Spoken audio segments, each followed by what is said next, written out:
2007년 11월 페루 고원 사막. 한 과학자가 직경 15m에 달하는 분화구 가장자리에 서 있었습니다. 분화구는 물로 가득 차 있었죠. 하지만 순수해 보이는 외관과 달리 이 분화구는 엄청난 위험을 품고 있었습니다. 2개월 전 분화구가 생겼을 때 수백 명의 사람들과 동물들이 심하게 아팠습니다. 누구도 명확한 설명을 내놓지 못했죠.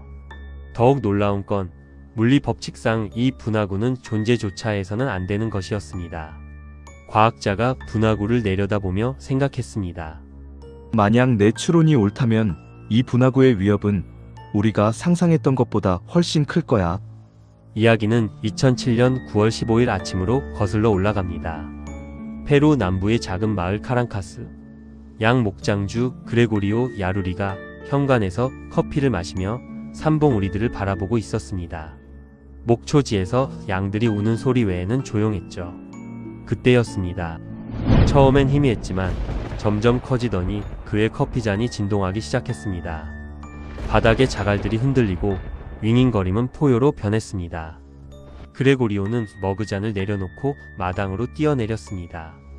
귀를 막았지만 소음은 귀가 먹을 듯한 비명으로 치솟았습니다. 그때 작고 주황색인 무언가가 하늘을 가로질러 빠르게 움직이는 게 보였습니다. 순식간에 음속폭음이 계곡을 휩쓸었습니다. 집 창문이 산산조각 났고 그레고리오는 뒤로 넘어져 땅 위에서 몇 번 구르다 겨우 몸을 가다듬었습니다. 평원 전역에서 개 짖는 소리와 사람들의 비명이 들려왔습니다. 하늘은 다시 밝은 파란색이었습니다. 하지만 멀리 100피트 높이로 솟아오르는 짙은 검은 연기 기둥이 보였습니다. 그레고리오는 결심했습니다. 하늘에서 무엇이 떨어졌는지 알아야 해. 자전거를 타고 연기를 향해 달려가면서 그레고리오는 이상한 냄새를 맡았습니다. 썩은 달걀 냄새. 너무 강렬해서 손수건으로 얼굴을 가려야 했죠. 연기 기둥에 가까워질수록 땅은 붉은 먼지로 뒤덮여 있었습니다. 그리고 마침내 분화구를 봤습니다. 직경 약 15m. 마치 누군가 거대한 폭탄을 터뜨린 것 같았습니다. 하지만 진짜 충격은 그 안에 있었습니다. 분화구는 짙은 녹색 액체로 가득 차 있었습니다. 물과 진흙 사이 같은 농도의 액체가 마치 끓고 있는 것처럼 부글부글 끓고 있었죠. 냄새는 더욱 강렬했습니다. 그레고리오는 속이 메스꺼웠지만 분화구 주변을 계속 걸었습니다. 이상했습니다. 이렇게 큰 폭발이 있었는데 아무도 오지 않았습니다. 마을 사람들은 아마도 나쁜 징조라고 생각해 두려워하고 있었을 겁니다. 이곳 사람들은 여전히 고대 영혼들을 믿었으니까요. 그레고리오는 당국에 알려야 한다고 생각했습니다. 카랑카스는 인구 250명의 작은 마을이라 자체 경찰이 없었습니다. 7마일 떨어진 대사과로로 가야 했죠. 이웃에게 오토바이를 빌려 경찰서로 달려갔습니다. 경찰서는 이미 난리였습니다. 그들도 폭발을 알고 있었죠. 하지만 그들은 카랑카스가 미사일 공격을 받았다고 생각하고 있었습니다. 그레고리오는 자신이 본 것을 설명했습니다. 녹색 진흙으로 가득 찬 분화구, 끔찍한 냄새를. 경찰서장이 그레고리오에게 현장까지 안내해달라고 요청했습니다. 현장에 돌아왔을 때 상황은 바뀌어 있었습니다. 검은 연기가 사라지자 수십 명의 마을 사람들이 분화구 주변에 모여 있었습니다. 사람들은 기념품으로 바위 조각을 줍고 녹색 액체를 가리키며 수군거렸습니다. 칠레의 미사일 공격이야. UFO의 공격이라고. 아니야, 영혼들이 보낸 저주여. 그레고리오는 발 근처에 짙은 빨간 바위 조각을 주워 코트 주머니에 넣었습니다. 오후가 되자 수백 명이 모였습니다. 그런데 해가 지면서 다시 썩은 달걀 냄새가 돌아왔습니다. 사람들의 눈에서 눈물이 나기 시작했죠. 그리고 한 여자가 구토를 하기 시작했습니다. 그녀만이 아니었습니다. 분화구 주변의 사람들이 하나둘씩 아프기 시작했습니다. 공기는 너무 짙어져서 그레고리오는 기절할 것 같았습니다. 그는 급히 오토바이를 타고 집으로 돌아갔습니다. 집에 도착하자 전화가 울렸습니다. 아들이었죠. 그레고리오는 흥분해서 오늘 있었던 일을 이야기하며 주머니에서 빨간 바위를 꺼내 테이블 위에 놓았습니다. 그때 아들이 소리쳤습니다. 아버지, 그거 만지지 마세요. 미사일 공격이라면 그건 방사능에 오염됐을 수 있어요. 그레고리오는 분화구에서 아픈 사람들을 떠올렸습니다. 불안감이 밀려왔죠. 그는 누구보다도 분화구에 오래 있었습니다.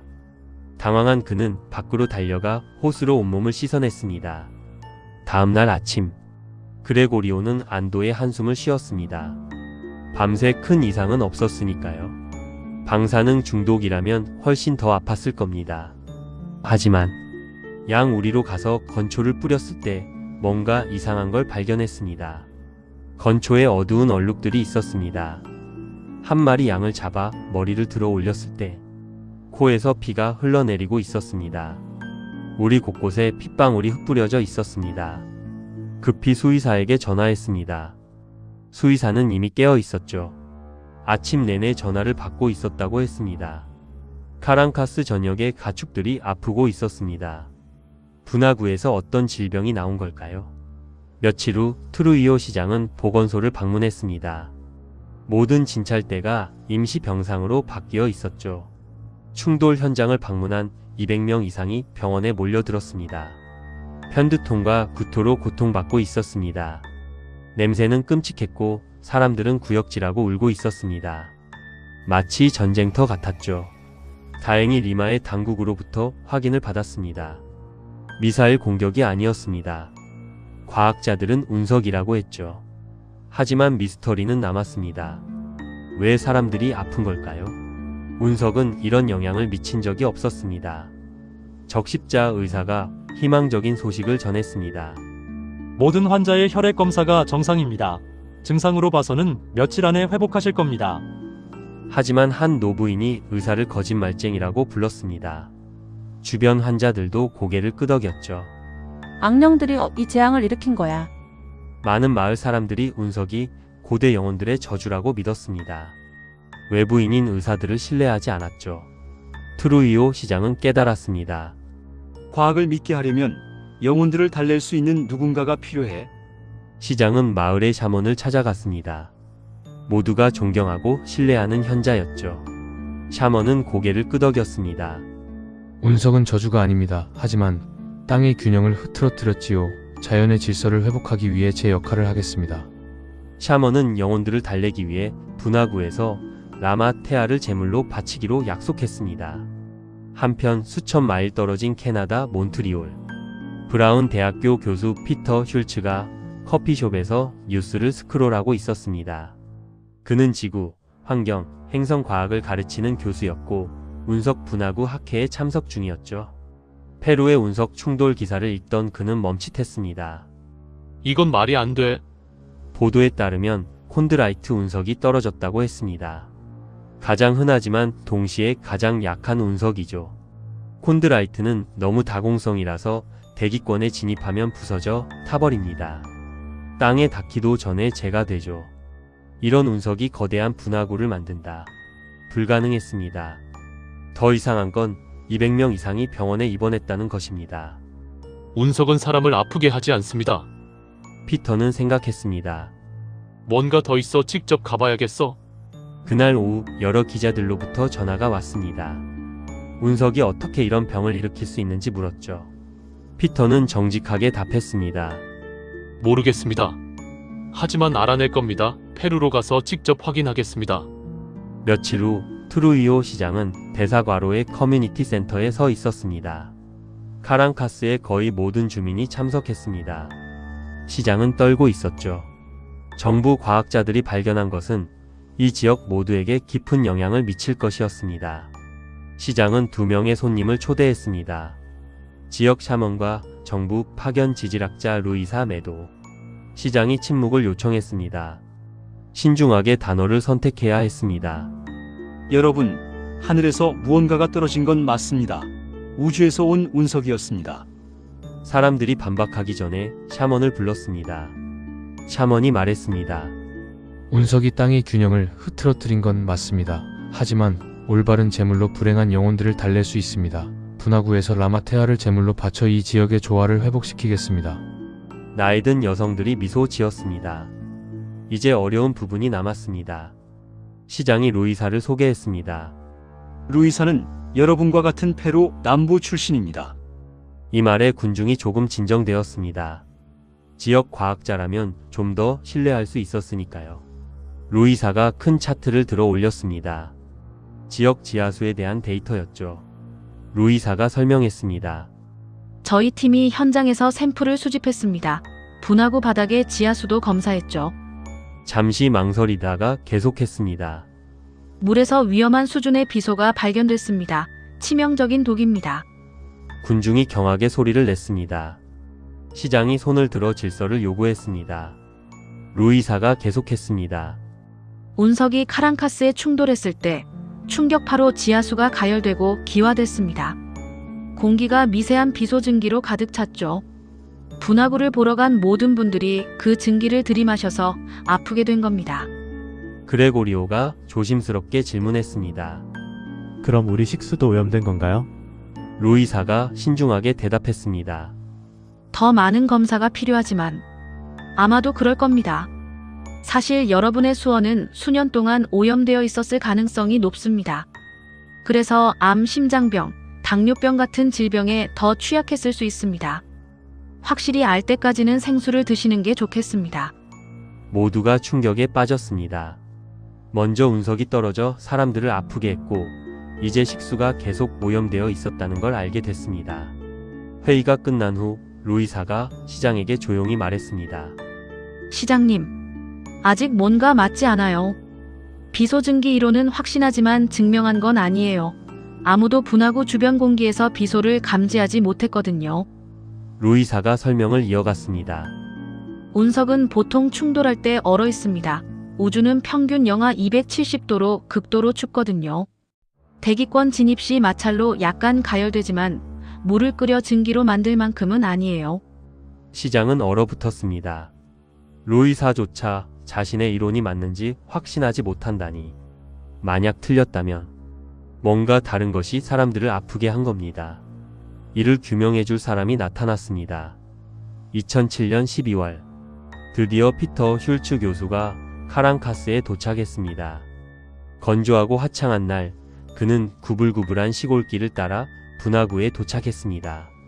우기로 분화구가 거의 물로 가득 찼지만 여전히 엄청난 크기였습니다. 피터는 루이사 매도의 비소 발견에 대해 들었습니다. 물 자체에 비소가 있다는 건 의심의 여지가 없었죠. 하지만 아직 아무도 비소가 어떻게 또는 정말로 공기 중에 들어갔는지 설명하지 못했습니다. 만약 다른 화학물질이 사람들을 아프게 했다면 카랑카스 사람들은 여전히 위험에 처해 있을 수 있습니다. 피터는 답을 찾고 이 사람들의 안전을 확보하기로 결심했습니다. 몇 주에 걸쳐 피터는 천천히 이론을 형성했습니다. 모든 점들을 연결하는 이론이었죠. 보통 콘드라이트 운석이 지구 대기권을 통과할 때 약한 구조 때문에 수백 개의 작은 조각으로 부서집니다. 그리고 지표면에 닿기 훨씬 전에 재로 변하죠. 카랑카스 운석도 그랬어야 했습니다. 피터가 결론을 내렸습니다. 카랑카스 운석은 높은 속도와 얕은 진입 각도 때문에 대기권 통과에서 살아남았습니다. 이 요소들과 지구 대기의 열이 결합되어 운석의 외부층이 녹아 다시 융합됐습니다. 그래서 대기권을 통과할 만큼 밀도가 높아진 거죠. 그리고 지면에 닿았을 때 초고온 상태가 되어 비소가 섞인 물을 가열해 증기로 만들었습니다. 이 모든 것이 의미하는 바는 하나였습니다. 카랑카스 사람들은 안전했습니다. 운석이었지 다른 미확인 위험이 아니었습니다. 운석이 비소가 섞인 물을 가열해 증기로 만든 것이었죠. 다행히 운석 충돌로 인한 피해는 영구적이지 않았습니다. 그레고리오 야루리를 포함해 아팠던 모든 사람들이 완전히 회복했습니다. 동물들도 마찬가지였죠. 루이사 메도와 다른 과학자들의 연구 덕분에 식수에서 비소가 감지됐고 비영리 단체들이 물을 더 안전하게 만드는 조치를 설치했습니다. 물이 깨끗해지고 비소가스가 오래전에 사라졌지만 카랑카스 사람들은 항상 기억할 것입니다. 어떤 의미에서 그들이 UFO에 공격당했던 그날을. 이상으로 카랑카스의 저주 이야기를 마칩니다. 오늘의 이야기가 우리에게 알려주는 것은 무엇일까요? 때로는 과학과 전통이 함께 작용할 때 우리는 가장 어려운 미스터리도 풀 수 있다는 것입니다. 이 이야기는 실제 사건을 바탕으로 재구성되었습니다. 일부 대화는 극적 효과를 위해 각색되었으며 모든 내용은 광범위한 연구를 바탕으로 합니다.